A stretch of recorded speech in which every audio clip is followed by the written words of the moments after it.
going to be like World Trade Center, the most tragic event of high rises in the world, in the history of the world.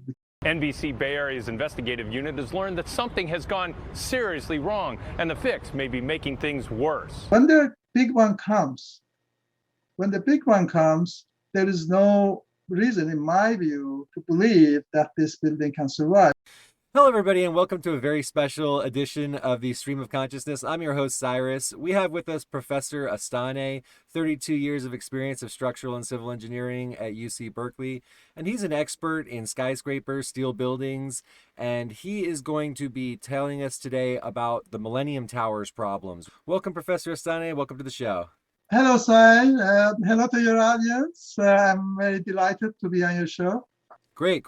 So for the people who aren't as familiar with this story as people here in San Francisco, this Millennium Tower, it is the largest residential building in the city, but it has been tilting rapidly. This has gotten a lot of attention since the problem at Surfside. Problem is a major understatement, the tragedy. And so with this tilting, people have gotten very concerned. And so that's why, Professor Astaneh, we've got you here on the show. Thanks, Cyrus. Actually, when this happened in 2017, I was invited by a resident to do the inspection. I went there, did the inspection, and kind of like got into it, why this happened. These days, with the knowledge we have in engineering, this should not happen. But as always, in modern times, the combination of greed of developers and the unethical behavior of engineers is the cause here too. I mean, it's not just tilting. If that just tilted with anything else remaining just strong and well, the building has tilted, but it's not the case. The building tilted, but also there's a lot of structural damage. What it means is that when the big one comes,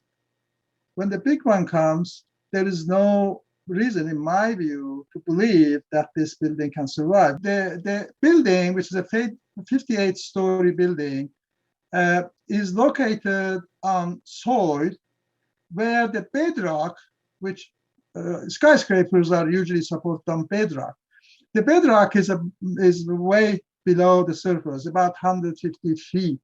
But they didn't want to pay for piles to go down all the way to bedrock so the foundations can be put on those piles. So there was a design problem. But during construction, they saw the tilting. But engineers did not stop it, like Pizza Tower actually, and they continued. The city is somehow implicated. The city, knowing that the settlement is too much, it is way beyond many times, almost 10 times as expected, they just let the structure be built and they issued occupancy permit. So, Professor Astaneh, I actually did a little bit of digging on that, and it was kind of interesting. There was another story from Jackson Vanderbeck, and let me see if I got it here. Yeah, it says here, advisor to SF mayor served as permit expediter for sinking Millennium Tower. So, San Francisco is notoriously corrupt. If you want to get anything built in San Francisco, like this isn't just me speaking, everybody knows this. You have to grease palms, you have to pay money. It's just corrupt from top to bottom. And so this guy who was the permit expediter, his name was Patrick Odolini. He was hired by the city in 2012. He's actually referred to now, they made him the chief resiliency officer for this city, whatever. It's like some new made-up office they appointed. But I dug in a little bit further. All right, check this out. His undergraduate degree is not in engineering, it's in political science. He finally got an MA in construction management like long after the Millennium Tower was even built. And this is the guy who signed off on who's getting the permit. He didn't sign off on it, but he's getting the permit expedited.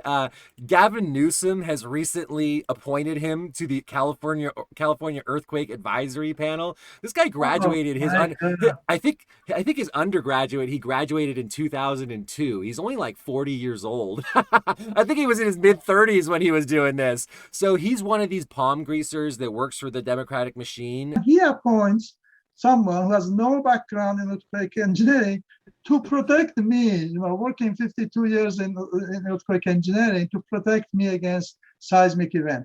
My God, this is sad. Well, This is only this sad. is, I mean, this is just the tip of the iceberg for how politics works here in San Francisco. Anyway, I don't want to get too off track from the Millennium Tower, but There has to be a peer review panel to review the design. Okay. And in this case, there was a peer review panel. But can you imagine the peer review panel chair, who was a professor at UC Berkeley, actually? He was my colleague, Professor Jack Maley. He was on the design team. So he was on the design team to design the building. Then he became the chair of peer review panel to tell the city that we have checked this design and it's correct. The city guidelines and policy for peer review committees is they should not have absolutely no conflict of interest, specifically saying that they should not be involved in any aspect of design. So he does that, and it becomes kind of like getting money to design it and then getting money from the developer to review his own design in a way, because he was part of design team. And what happens next? This chair of peer review panel, who's really not in geotechnical and foundation engineering. He has no background in designing foundations or even checking it. So he issues an email, which is only a one-line email. And yeah, not to interrupt, Professor Astaneh, not to interrupt, but I've got the article right here in front of me. So I'm going to go ahead and share screen so we can look at it together. Yeah, so this is a Jackson Vanderbecken article yes, about for there. As he's talking, I'll make it a little bit bigger here. He's talking about Jack Maley, a licensed civil engineer hired in 2004.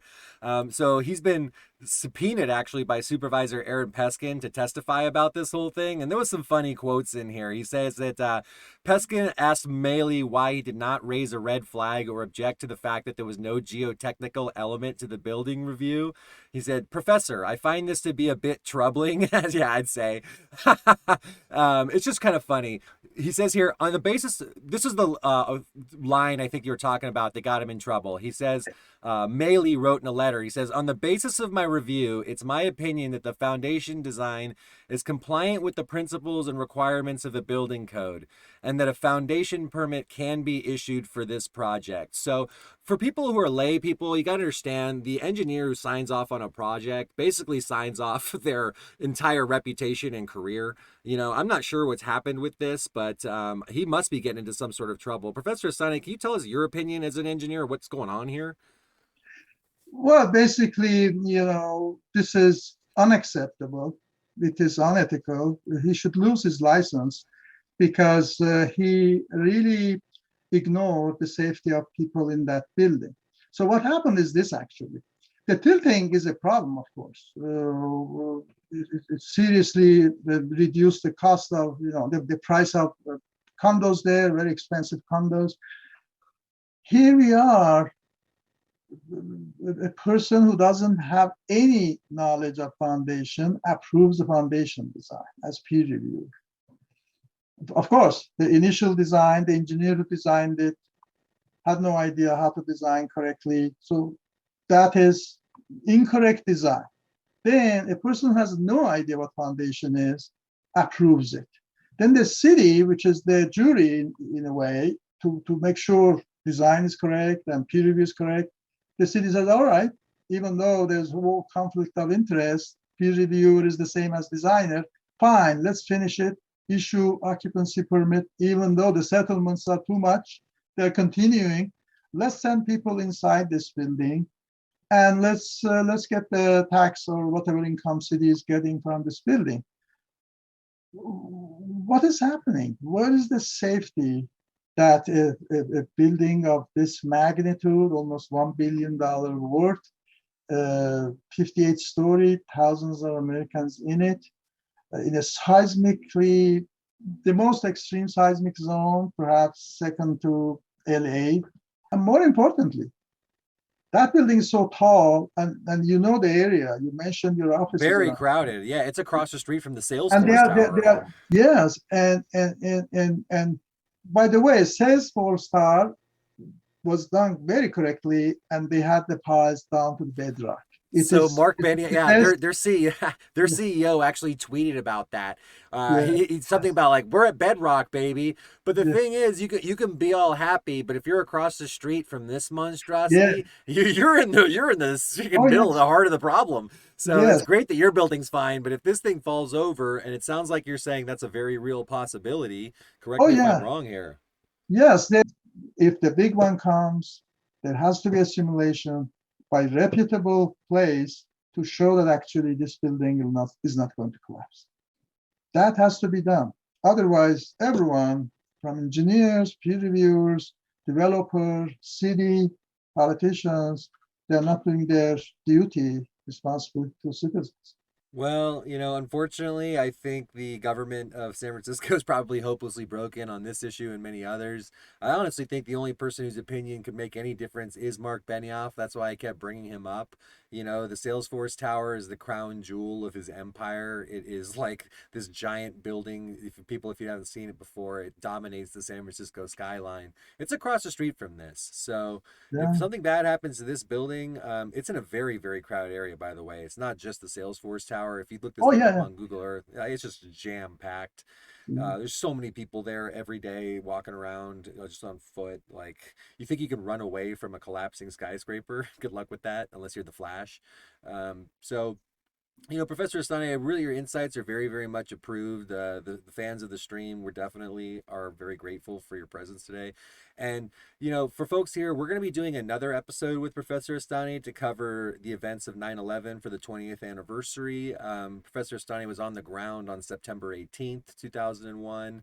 He testified in front of Congress. He had a grant for the National Science Foundation to research the collapse, and he has a lot of very interesting information. We're going to do some myth busting. We're going to do some storytelling. We're going to talk about some things you may have heard, but we're definitely going to be talking about some things that you haven't heard before. It's going to be a groundbreaking episode. It's going to be really great. So look forward to that next week or so. This is the first interview we've done on the stream. So we thank again Professor Astaneh for his patience with our technical issues, just making this thing work in the first place.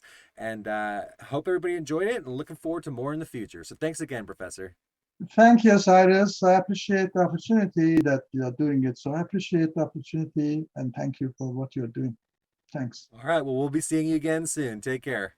Thank you. You too.